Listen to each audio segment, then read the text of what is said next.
जो कौम अपना इतिहास नहीं जानती वह कौम अपने भविष्य का निर्माण नहीं कर सकती। जो व्यक्ति अपने इतिहास से सबक नहीं सीखता, इतिहास उसे सबक सिखा देता है। मैं मोहित बहुत क्रांतिकारी सादर नमो बुधाय। जय भीम, जय मुन्यासी, जय संविधान, जय विज्ञान। जी हाँ साथियों, मैं आप लोगों के बीच में पुनः उपस्थित हो चुका हूँ। आज का हमारा विषय है रक्षाबंधन। रक्षाबंधन आने वाला है, दो भाई बहन का पवित्र रिश्ता है और इस पवित्र रिश्ते को कलंकित करने के लिए रक्षाबंधन का मैं आज खुलासा करने जा रहा हूँ। जी हाँ साथियों, रक्षाबंधन ही नहीं बल्कि सभी त्योहारों का खुलासा हो चुका है। इस खुलासा करने के लिए हमारे कवि लेखक रोशन बौद्ध जी द्वारा हो चुका है। वो किताब का नाम है त्योहारों के रहस्य। जी हाँ साथियों, त्योहारों के रहस्य। तो मैं आप सभी लोगों को इस विषय पे बात करूंगा कि आज अभी ये रक्षाबंधन का त्योहार आने वाला है। ये रक्षाबंधन का रहस्य क्या है, इसके बारे में जानकारी लिया जाए। जी हाँ, आज से कुछ समय पहले की घटना है। कई सौ वर्षों पहले की बात है। एक प्रथा चालू थी, एक प्रथा नहीं बल्कि कई प्रथाएं थी जो बहुजन समाज मूल निवासियों के ऊपर लागू किया गया था। एक प्रथा थी उनमें से जो सती प्रथा। सती प्रथा ये थी कि पति मर जाता था तो पत्नी को साथ में जिंदा जलना पड़ता था।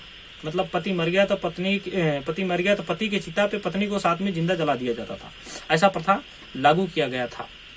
यह हमारे वर्ण व्यवस्था के अनुसार, जो वर्ण व्यवस्था में बनाए गए सारे सिस्टम को फॉलो करने वाले लोग आज भी मानते हैं, उन सभी लोगों के ऊपर ये प्रथाएं लागू की गई थी, बल्कि सभी समाज के ऊपर लागू था। तो जी हाँ साथियों, ये कई सौ वर्ष पहले की घटना है। देवताओं के राजा इंद्र बार बार हमारे पूर्वजों, ध्यान दीजिएगा, दैत्य, राक्षस, असुर जो थे ये हमारे पूर्वज थे। बार बार इंद्र देव राजा ने जो हमारे पूर्वज से बार बार पराजित होते थे और इस बात का भयभीत होकर उनकी पत्नी परेशान थी कि कहीं ऐसा ना हो कि कहीं युद्ध में मेरे पति मारे जाएं, उनकी हत्या हो जाए तो मुझे भी उनके साथ, उनके चिता पे मुझे भी जलना पड़ जाएगा। मेरी मतलब आधी उम्र में, अभी से ही अगर मर गए कहीं तो मुझे आधी उम्र में, भरी जवानी में ही मरना पड़ जाएगा। इस चीज को लेके इंद्राणी काफी परेशान थी और इस बात को लेके काफी चिंतित थी। तो उसने सोचा कि इसका कोई उपाय किया जाए। उपाय करने के लिए काफी जानकार विद्वान ब्राह्मण के पास गई। उन्होंने कहा कि हे ब्राह्मण देवता, आप हमारी रक्षा करें।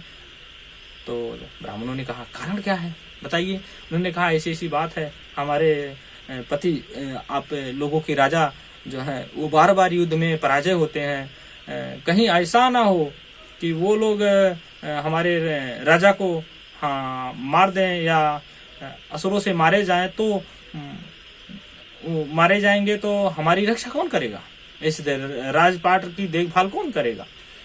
तो वो लोग सोचने लगे कि बात तो सही है, अगर वो मारे गए तो हमारी रक्षा सुरक्षा कौन करेगा। तो ये बात के भयभीत थे तो वो लोग भी चिंतन मनन करने लगे। बोले ठीक है। उसके बाद कुछ समय के बाद उन्होंने कहा एक उपाय है हमारे पास। बोले क्या?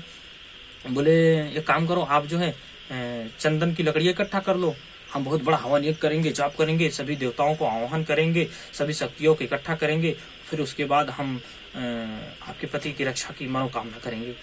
बोले ठीक है। सभी लोग, सभी इंद्राणी ने जैसे जैसे ब्राह्मण ने कहा वैसे वैसे सब सारी सामग्री इकट्ठा कर लिया गया। हवन चालू हो गया। वहां पे सभी जितने भी जाप मंत्र जाप तप करते हैं वो सारे उन लोगों ने अपना करने के बाद उन्होंने एक धागा दिया। उन्होंने कहा हे रानी, हमने इस मंत्र में सभी देवताओं की शक्ति इकट्ठा कर ली है और आप इस धागे को लेके जाइए, राजा के हाथ में बांध दीजिए। और राजा के हाथ में जब आप बांध देंगे तो ये धागा आपके पति, यानी जो ये धागा जो आपके पति की रक्षा करेगा, और जब आपके पति की रक्षा होगी तो आपकी रक्षा होगी तो हमारे समाज की रक्षा होगी। मतलब ना आपके पति मारे जाएंगे, न आपको चिता पे जलने की जरूरत पड़ेगी।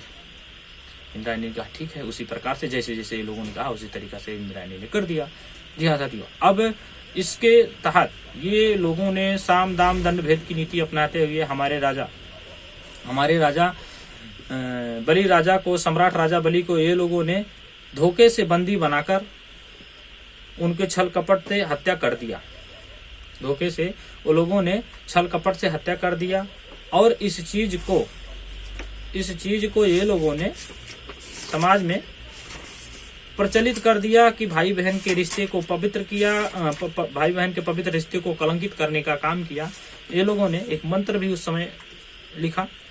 मंत्र है, ये न बद्धो राजा बलि दान बंदरो महाबला तेन तुम्ही प्रतिबंधिमी रक्षे माचल माचल। अर्थात जिस प्रकार तुम्हारे असुर सम्राट महाशक्तिशाली दानवीर राजा बलि को हमारे पूर्वज विष्णु ने बंदी बनाया था, उसी प्रकार से हम तुम्हें भी मानसिक रूप से बंदी बना रहे हैं। तुम अपनी रक्षा के लिए यानी स्वतंत्रता के लिए तनिक भी प्रयास मत करो, अर्थात हिलो डुलो मत। कपोल कहानियां के अनुसार मंत्र जाप करके हमारे लोग के ऊपर थोपे गए सब चीजों को हमारे लोग अंधविश्वास में पढ़ के, पढ़े लिखे भी समाज इसी चीज को मान के फॉलो कर रहे हैं और उनकी बात मान रहे हैं। इस चीज को ये लोगों ने उल्टा करके एक भाई बहन के पवित्र रिश्ते को कलंकित किया गया। अब बात करते हैं भाई बहन के इस रिश्ते को। ये पति पत्नी के रिश्ते को हम भाई बहन के रिश्ते में परिवर्तित करना ये कहीं भी नहीं लगता। अब आप कहेंगे कि एक पति जो है, जो एक भाई जो अपने बहन की कैसे रक्षा करेगा। अगर बहन को किसी प्रकार का दुख हो रहा है बाई चांस, या बहन अपने ससुराल है, बहन को किसी प्रकार का दुख हुआ, तो बहन सबसे पहले किसको बुलाएगी? तर्क करो। मेरी बात को मत मानो, या किताब में लिखी है इस बात को भी मत मानो, स्वयं खुद से तर्क करो। ये तो भगवान बुद्ध कहते हैं किसी भी बात को इसलिए मत मानो कि किसी बहुत बड़े महान व्यक्ति ने कहा, या किसी बहुत बड़े ग्रंथों में लिखा है, या बहुत हजारों साल से चली आ रहे हैं, या किसी राजा द्वारा कहा गया, या स्वयं मेरे द्वारा कहा गया है। मेरी बात इसलिए मत मानो, जब तक आपके सत्य के कसौटी पे खरा ना उतरे इस बात को, तब तक मत मानो। तो आप अपने से तर्क करो कि बहन को किसी प्रकार की संकट पड़ रहा है, ससुराल में है या कहीं भी उसको संकट पड़ रहा है, तो उसकी रक्षा कौन करेगा? सबसे पहले उसकी रक्षा कौन करेगा? उसका करीबी कौन होगा? उसका पति होगा, उसका भाई नहीं होगा। जी हाँ साथियों, उसका करीबी उसका भाई नहीं आ सकता, उसका करीबी उसका पति ही आ सकता है, उसके करीब उसका भाई नहीं आ सकता।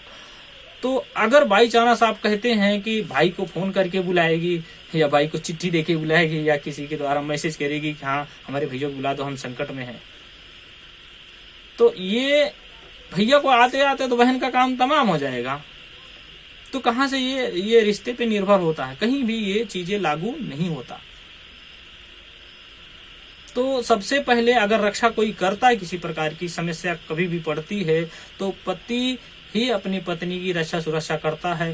तन मन धन की रक्षा सुरक्षा करने वाला पति ही कर सकता है। हर जरूरतों को पूरा करने वाला पति ही कर सकता है। भाई को आते आते काफी समय लग जाएगा, तब तक तो बहन का काम तमाम हो जाएगा। जहाँ साथियों इस बात पे हमें ध्यान देना है। फिर भी आप मानते हो कि नहीं हम मनाएंगे,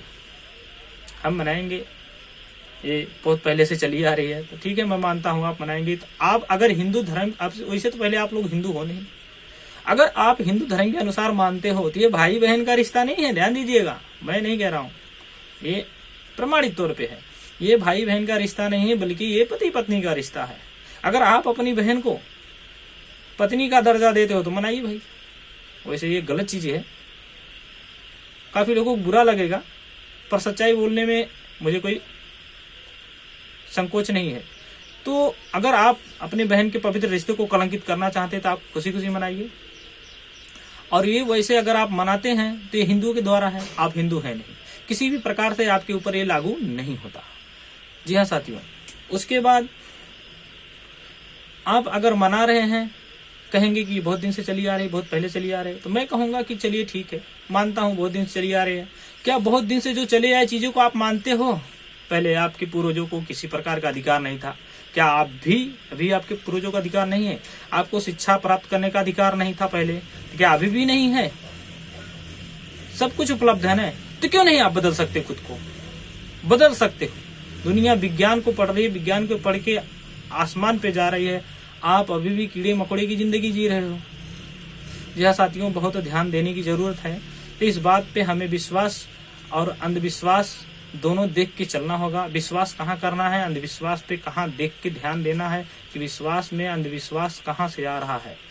तो अंधविश्वास को त्याग करो, बल्कि शिक्षा को पकड़ो, उस सच्चाइयों को पकड़ो। अगर आपको खुशियां मनाना है, त्योहार मनाना है, पर्व मनाना है, तो आप अपने महापुरुषों के दिन जो उन्होंने आपके लिए महाऐतिहासिक दिन बनाया है वैसे त्योहार मनाइए, वैसे आप पर्व मनाइए।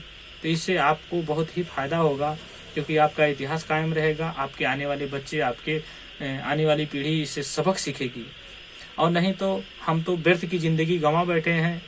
हमारे पूर्वज गुलामी करते करते मर जाएंगे, मर गए हैं हमारे पूर्वज, लेकिन हम भी इसी तरीका गुलामी करते करते मर जाएंगे और हमारे आने वाली बच्चे भी गुलामी करते ही मरेगी। जी हाँ साथियों, तो मैं आपको इस विषय पे इतना ही बात करूंगा।